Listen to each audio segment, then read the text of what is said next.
Hello guys, how is it going? Alright, so today basically what we're focusing on is where we stopped the last time. And now we want to demonstrate how the project structure will be like. Right, so from here you can see I already have the project all set up basically. So I'm going to walk you through what each of the folder does so that you guys can actually have a better understanding of what we want to achieve. So this is actually just a boilerplate, so I'll leave a link in the description as well.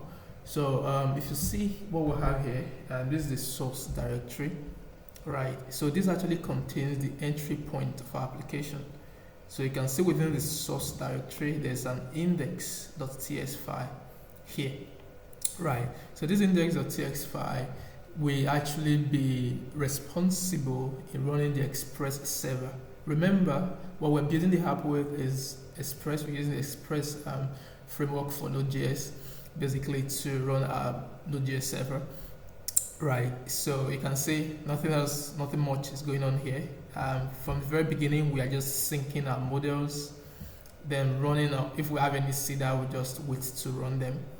Don't worry, these are not of importance now. We don't have anything in them. So if I open up this CDA function, you can see that it doesn't have anything, so everything is basically empty. But definitely we'll fill this up later on when we are actually in the process. So back to the index.txt file, you can see that we basically have this. I'm actually using the it's actually called, right, I think I have a special link for it, the IFI, to basically run this. So this just run immediately, it's invoked, right? So yeah, basically that's just it, and nothing much going here. We're connecting to we're actually instantiating the Express server here, but if you notice, we're not really creating anything yet, right? So we don't have a server yet. We're just saying, oh, let's call the Express function.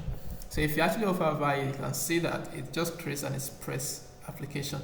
It doesn't do anything much more than that. Right, so yeah, you can actually set up your calls here for development purpose. We're setting everything to all, but then when you basically have you have to restrict this in the future, because you might actually have a front-end application like https test.com. Yeah, so basically you can have this as your front-end app communicating with this API only, so that's much more secured. You don't want to use the wildcard property here. Your wildcard can be very, very prone to attacks, so that's one thing you have to take care of, right? So yeah, this is just we actually use the API.use to connect to a middleware. So the app, we already have the app, which is the Express application. You actually use the .use to say, okay, these are Express application, use this. You get a point, right? So it's like, okay, API is just like a man. Let's call it a box. That would be better. A box. Okay, so you're not saying, oh, box, use ABC, like that, right? So I would have actually used the example of a man, right? So API is just a man, and they are now saying that man, use, let's call this a bike. My use bike. You get the point. So it's just the way you can actually use middlewares globally in an Express application. I can say that we have the body parser set up. I set the limits to 50 MB. Those are just minor stores, and then we have the base URL here. We're actually using this to tell our Express server that, hey, this server is live. So this is more of a generic health check that we are using at this moment, because what we are doing in this way is that there are situations where you don't get to know if the server is running or not, but basically you can run this health check to check if it's actually running.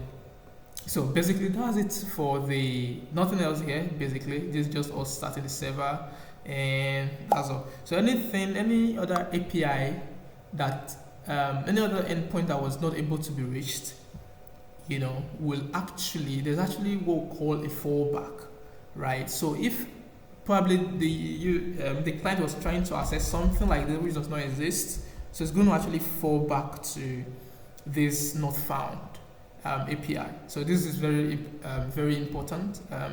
I'll actually explain more of this when we're actually dealing with error handling. So then we'll get to see how it works. Right, so that's that for the index. This is just the entry point of the application. The application basically have controllers, it has interfaces, middlewares, models, modules, providers, routes, seeders, services, templates, tests, very important. Test the types, so we're using TypeScript. So our types will be here. Alright, so whenever we're using interfaces, we can put interfaces, so it's just separated. So there's a proper separation of concern here. And then utilities. Any utilities you feel like using, don't worry, these are just dummy ones, right? You can create and add to it. So these are just dummy ones to be available in the boilerplate, right? So basically we see that what we basically, the way the structure is that we have a kind of a kin architecture, right? So I'm going to actually demonstrate something real quick. So that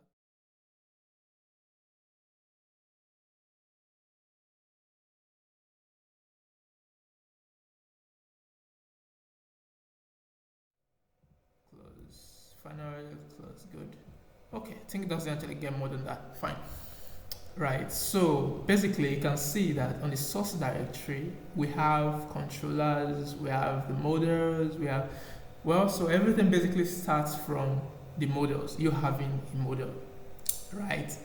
Then we'll talk about, not just the model, what call the models.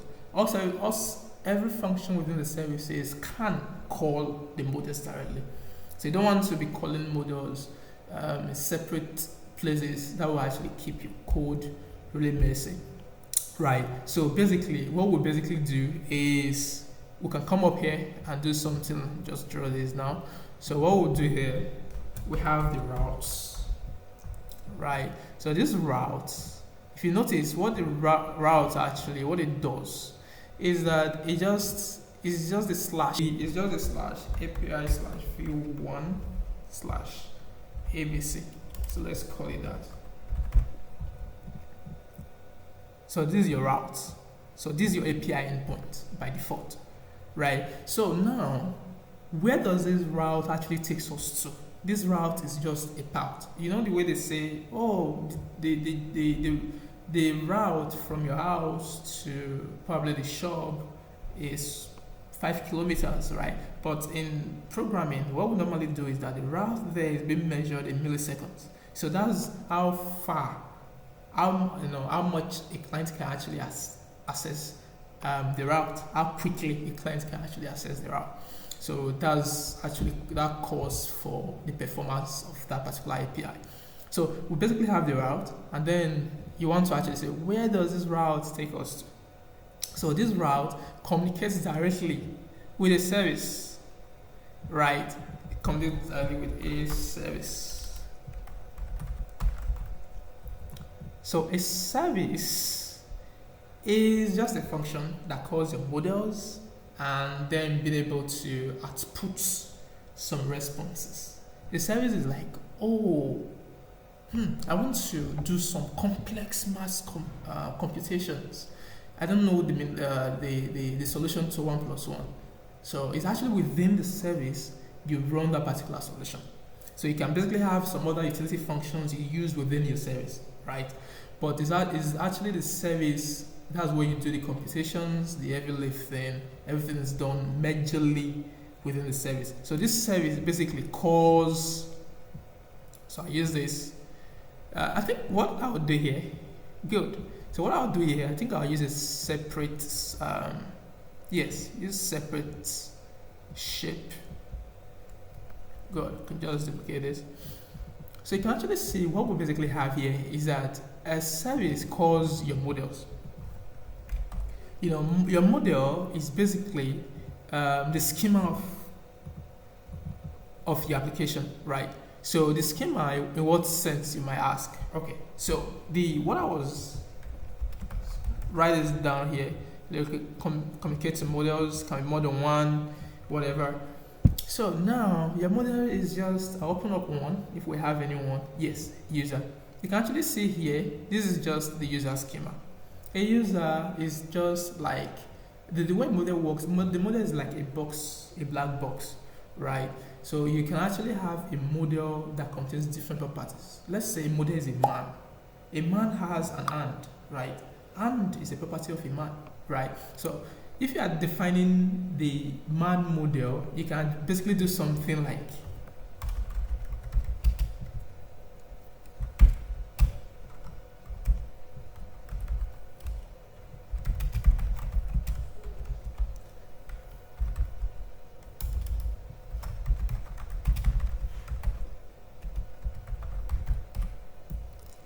you get the point, right? So and is just a property of a man. Probably if I feel like, oh, I want to add one and to the one I already have, I can do that, right?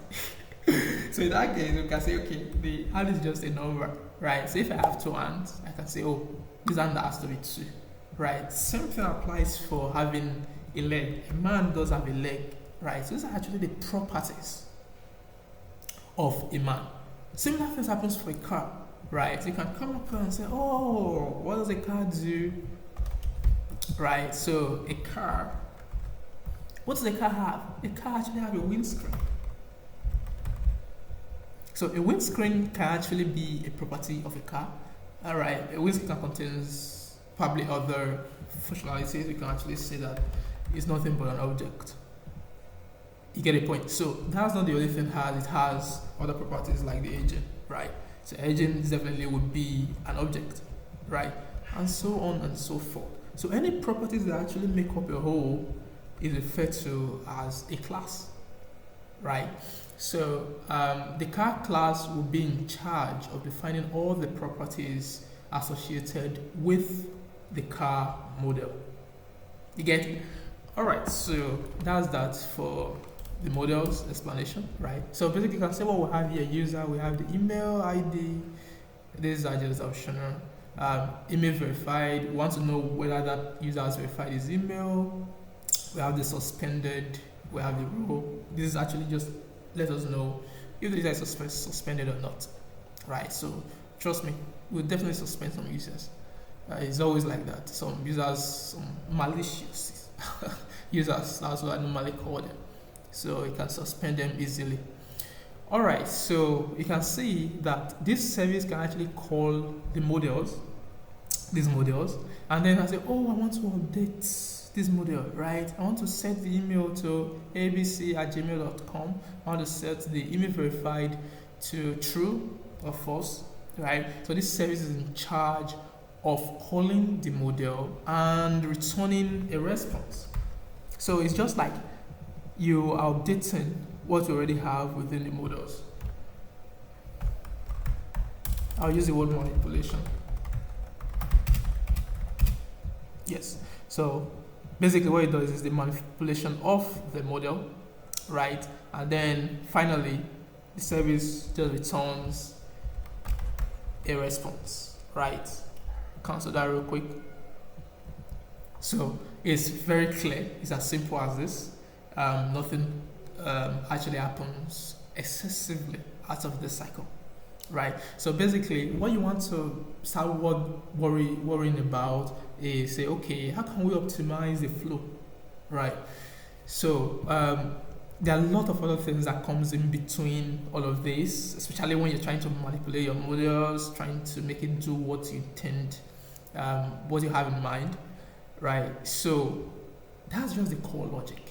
The routes actually enable you to communicate with the service, right? So the service now communicates with models, try to manipulate the model, and at the end of the day, returns a response. So basically, these responses are actually what you get when you see, oh, this is a 200 response, this is a 44 response, this is a 429 response. Too many requests. That's what 429 mean, by the way. You know, and so on and so forth. So I can actually put here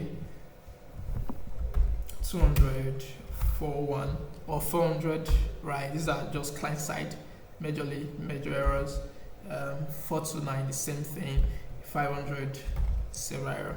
So these are actually the parent errors that you'll be working on, right? The parent responses you'll be working on majorly, right? So if you check for the 200 response, the 200 response, basically the ones you use the most is 200, 201, and 202. 202 actually basically mean, the request still is not completed yet. It still requires some action for it to be completed.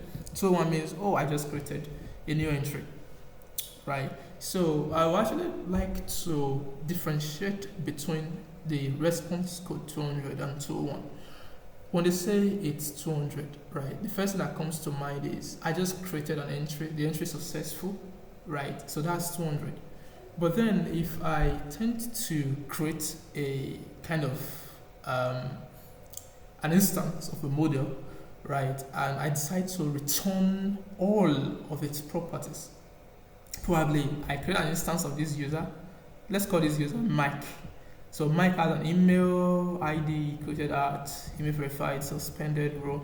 So when I actually return all of these properties in the response, right, so the response code I am supposed to use is 200, right? So, but you tend to actually use 201 if you actually return a part of these properties, right? Probably I just return only the email. Probably after creating the user, I just return the email instead of returning the entire thing. Then you can actually use 201 during creation, right? So when I actually return everything, so use 200. So that's basically how it works. And then you use 202 majorly when you want to send OTP and others, when you know the request is still not completed. Not in technical sense, but in terms of functionality, right? So then we basically have the 400. This is mighty, right? So the 400 can actually contains a lot. So I'll start with the basic one we know, 41, not right, 43, 429, and so on and so forth. There's actually one I'm trying to get now, but I don't just seem to get it right. So 43 basically means forbidden, 41 means not authorized, 43 means forbidden, and 429 too many requests. This is very extremely important for rate limiting. We'll discuss more about this later on, right? So and then we basically have the daddy of them all, right? This is 500. So 500 actually means internal server error. And note, it doesn't really get anywhere more than that. So any error that resides on the server that is actually left for the server to throw. If you notice, we are actually handling, discussing the error handling. There's actually a try-catch block we normally use. So the catch block, we account for any other errors that might not be of the client, that possibly or feasibly be of the server. So this will actually reside, right? So this is just an overview of how this folder, of how this project is structured, right? So with controllers, middlewares, modules, providers, route, services, then you are good to go. Then you can now start writing our tests for each individual endpoint we create. So I think that's all basically, and on the very next lesson we'll start with the authentication aspect of it. Have a nice one.